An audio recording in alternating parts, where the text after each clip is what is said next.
Hey, how you doing? Scott here from Scott's Bass Lessons. Hope you're well. Today I've got something completely different for you.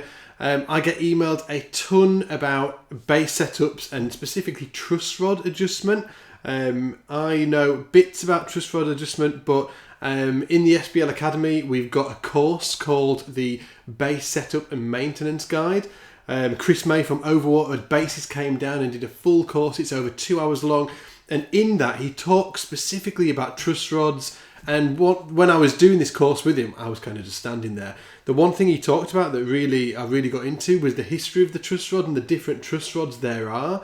Because I didn't know there was different truss rods, but apparently there are. And I just wanted to share this clip with you from the course where he takes you through the different truss rods and how they work specifically on the different basses. I think it's something as bass players we all need to know about because, we need to know how to adjust the instruments that we play, just like a cyclist would adjust their bike or be able to fix a puncture. We need to be able to do the same thing on a bass or on your guitar, even if you're watching this in a guitar player. I've seen a few guitar players have been watching these videos as well. Hey, guitar players are welcome too.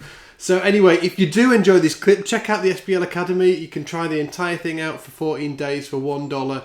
And it's tear your face off awesome. So check out this clip and hope you enjoy it. See you in the shed.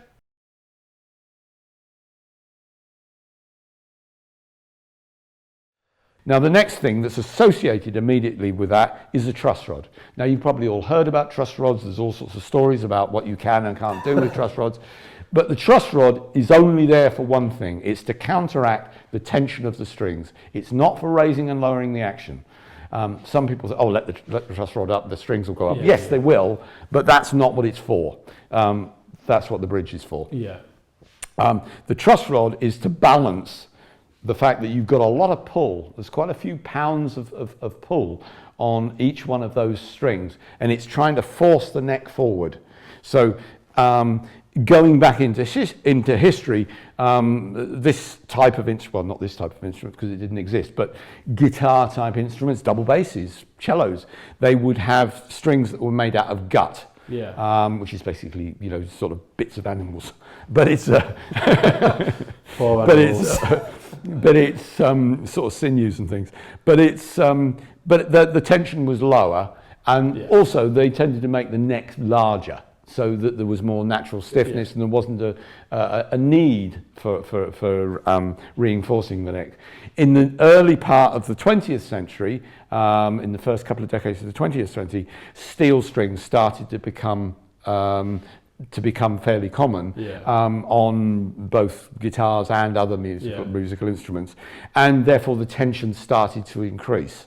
So the initial response to that was to put in solid reinforcement. So they would put a metal bar, a solid metal bar within the adjustable. That wasn't adjustable, no. And I mean, there were particularly acoustic companies. I mean, C.F. Martin in their acoustic guitars didn't change that until I think the 1970s or even 1980s. And it worked, but they used to have to say only use strings between such and such gauge and such a gauge, because if you went outside of those parameters, either the neck would not have enough relief on it or it would have too much. Yeah. So that was some bright spark in I think probably in the 1930s. Came up with the idea of the adjustable truss rod, and the original adjustable truss rod is basically a bent bar within a straight neck, which is anchored at either end and can be pulled from one end.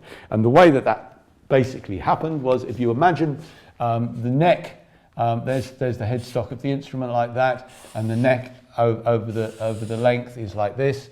We'll give it a little bit more depth so we can see what we're talking about. You put a bar into that neck, you bury a bar into that neck that is curved like that. So that, and it's anchored at that end. At this end, there's a thread on which you can put a nut, and you have a washer.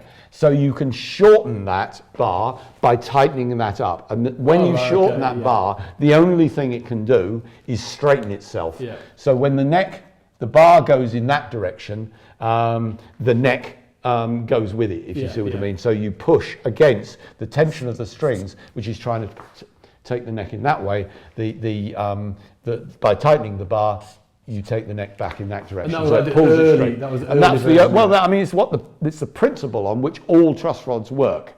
Some of them work, and I mean Gibson and Fender still use truss rods like really? this. They I still mean, use lots of people still do. There are other sorts of truss rods which involve a box section which has a bar in it, so it works on itself, and then that is set into the neck. Yeah. Or you can use two bars, a fixed bar and a threaded bar which is attached at this end, and the threaded bar goes through a little housing, and then this is threaded, and you put a nut on the end of that. And when you tighten that, again, it shortens the bottom bar and it forces the top bar to curve. Now that's the sort of truss rod that we use. Yeah. Mostly because it puts an even tension over the whole neck. It doesn't compress anything at either end, which this does. Yeah. And it removes the least amount of material, and it's all made out of steel, which means that the heat coefficient is even. Now, one of the problems that you had with the box section type truss rods, which we use extensively, particularly in Japanese, Korean, Chinese instruments. Still now? But less so, but Yeah. they were used a lot from the 1970s onwards, is that the channel for weight purposes was made out of aluminium, and the bar for strength purposes was made out of steel. Worked great in an even temperature. Soon as you start changing temperature, the aluminium moved much more quickly than the steel did, so that the necks would just move around so with like temperature. jelly, yeah. Yeah. Back to the flight because problems. it was effectively tightening and loosening the truss rod. Yeah. By stretching and contracting the aluminium it's connected to. So anyway, that's the basic principle of how a truss rod works. And what we are doing when we adjust the truss rod is we are counteracting the pressure that the strings are doing to bring the neck forward. We're putting pressure on the neck to pull it back. So essentially all this, even though there's like different designs and stuff like that, essentially they all do the same thing. Yep. You tighten them, Yep. it moves the headstock back and straightens the neck. You Yep. loosen them, and it they creates relief. Yes.